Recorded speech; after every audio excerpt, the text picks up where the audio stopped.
ఆ రోజుల్లో గ్రామాల్లో పాఠశాలలున్నాయంటే, నిజాం ఏర్పాటు చేసిన ప్రభుత్వ పాఠశాలలు కొన్ని ఉండేటివి. హుహు. అవి గూడా పెద్ద పెద్ద గ్రామాల్లో. వాటిలో మీడియం ఆఫ్ ఇన్‌స్ట్రక్షన్ ఉర్దూ.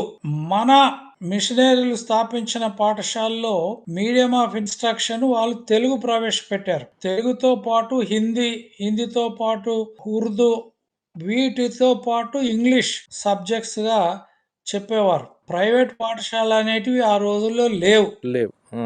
ప్రభుత్వ పాఠశాలలు ఉర్దూ మీడియం లేదా హిందీ మీడియం, మిషన్ పాఠశాలలు తెలుగు మీడియంలో హ్మ్.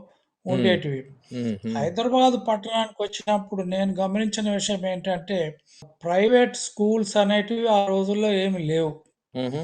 ఉన్నయి కేవలము ప్రభుత్వ పాఠశాలలు లేదా మిషనరీ పాఠశాలలు. Wesley boys and Wesley girls 2 చాలా ప్రాముఖ్యమైన పాఠశాలలు ఆ రోజుల్లో. వాటితో పాటు ఈ కాథలిక్స్ ఏర్పాటు చేసినటువంటి పాఠశాలలు. హ్మ్. Saint Mary's, Saint Xavier's, Saint Saint Saint Francis. Patrick's అని ఈ రీతిగా ఏ ఏ పాఠశాలలున్నాయో హ్మ్. ఇవి మాత్రమే ఉండేటివి.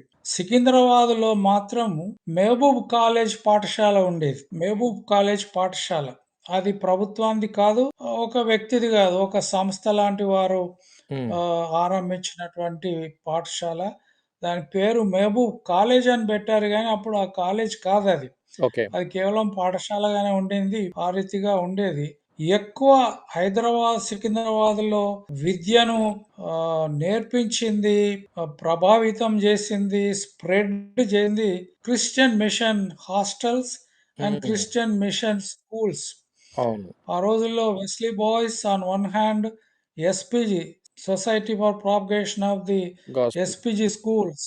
హ్మ్. ఈరోజు మనం దాన్ని సెయింట్ థామస్ అంటున్నాం.